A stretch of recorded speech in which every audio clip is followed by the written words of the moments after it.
Mr. Thompson. Thank you, Mr. Chairman. Before I ask my question, I just want to be really clear about what tariffs really are. They're taxes. And right now, they're some of the largest international taxes in the world, paid not by foreign governments, but by American families and American farmers. Professor Clausing, can you explain in plain terms how tariffs have directly cut into farmers' income? What does that look like for an almond farmer, a dairy producer, or a grape grower in a state like mine in California?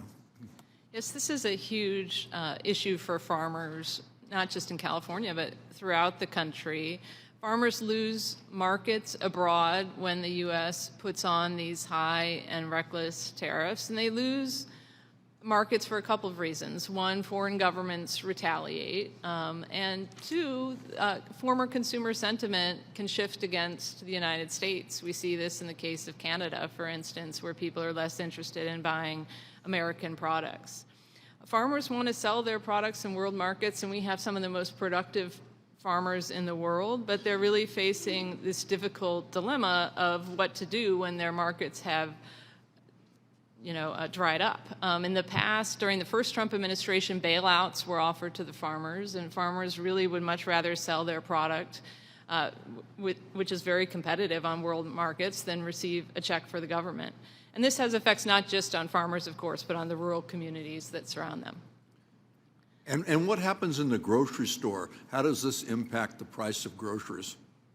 Yes, as tariffs increase prices on imported foods and services, that raises the cost of those imports, but it also raises the cost of the domestic goods that compete with them. So if the Mexican avocado gets more expensive, the California avocado will also rise due to the smaller supply of foreign avocados, right? So this has been a huge affordability problem for Americans who have struggled with high prices for several years and now facing an administration that's raising costs directly through this massive consumer tax.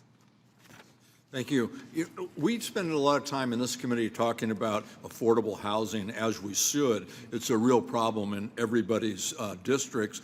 But my sense is that tariffs have made the cost of housing a lot worse. Tariffs on steel, lumber, appliances, mechanical systems, construction materials, all of this raises the cost of construction and in the end, the cost of a housing. These tariffs are effectively a housing tax, and working families are paying the burden of that.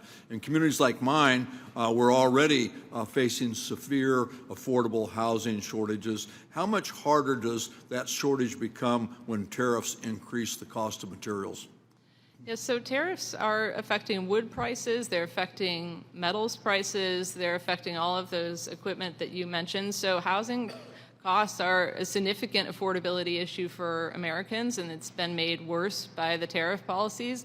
I'd point out there's also labor shortages that have affected the cost of construction, and those are also relevant with respect to the administration's policies.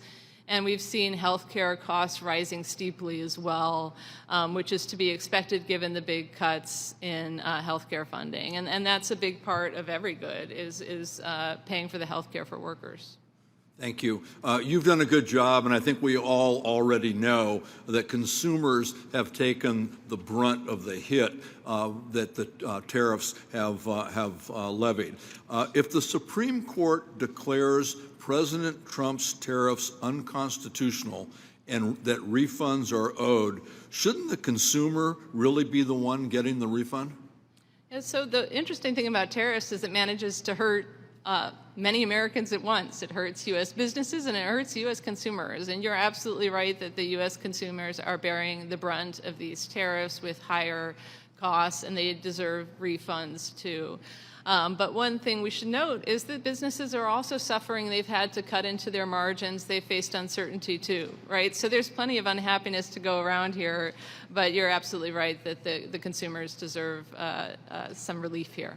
Well, thank you. I'm working on legislation to make sure that the consumers who paid these costs associated with the tariffs aren't left out of the mix if, in fact, the court does what it looks like they're going to do. And I would appreciate any contribution you could make in helping us make that piece of legislation really good and really reach the consumer. So thank you.